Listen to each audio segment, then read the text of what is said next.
Recording by अपन Mithila recording studio.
तू पगली किया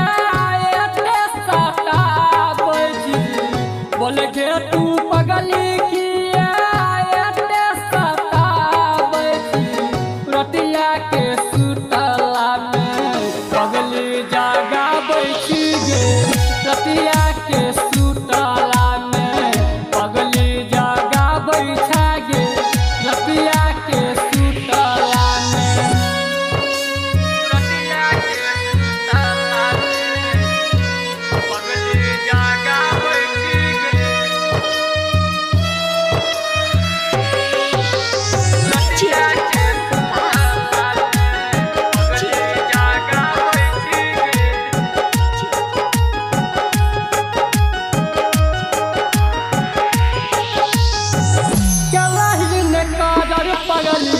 हमारा पैर के